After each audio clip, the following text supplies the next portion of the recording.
স্ক্রিনে দেখেই বুঝতে পারছো আমি আজকে তোমাদের সাথে কি রেসিপি শেয়ার করতে যাচ্ছি। এটা হচ্ছে কালো ভুনা। দেখতে যেমন লোভনীয় হয়েছে, খেতেও কিন্তু দারুণ মজার।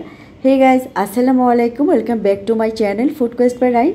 তাহলে দেখে নেওয়া যাক আমার আজকের এই লোভনীয় কালো ভুনা কীভাবে তৈরি করি। তো আমি আজকে রান্না করছি কালো ভুনা। কালো ভুনা তো তোমার আমার সবার অনেক পছন্দ, তো আমি একদম ঘরোয়া উপকরণ দিয়ে এই কালো ভুনাটা আজকে তৈরি করব।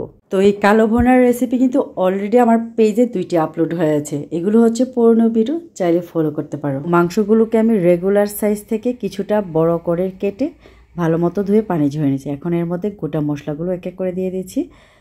এখানে হচ্ছে 1 কেজি গরুর মাংস, তো ওই অনুযায়ী সবগুলো স্পাইসি দিয়ে দিচ্ছি। আদা রসুন পেস্ট হচ্ছে 1 টেবিল স্পুন করে, তারপর হলুদ, মরিচ, ধনিয়া, জিরা, গরম মশলা, 1 মুঠো কাঁচা পেঁয়াজ, 1 মুঠো বেরেস্তা, পরিমাণ মতো সরিষার তেল আর সাদা তেল, সাথে স্বাদ মতো লবণ, আর অবশ্যই একটু রুচি টমেটো কেচাপটা ইউজ করবে। তো এটা আমার স্কিপ হয়ে গেছে। এগুলো দিয়ে একদম ভালো মতো মাংসটাকে মেখে নিবে।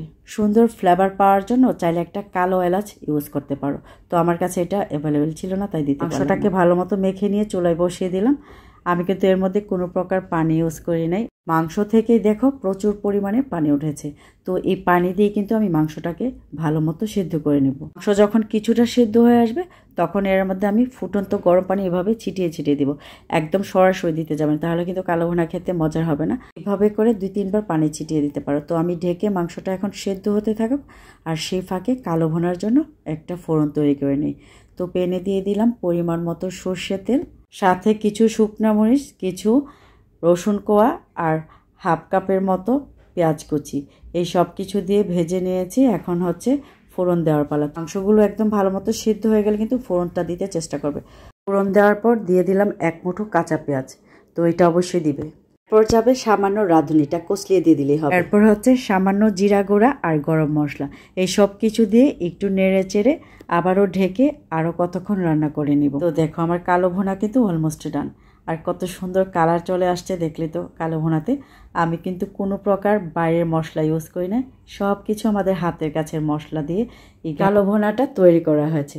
কালো ভুনাটা দেখতে যেমন লোভনীয় লাগছে, খেতে মাশাআল্লাহ অসম্ভব মজার। অবশ্যই ট্রাই করবে আমি যেভাবে রান্না করেছি।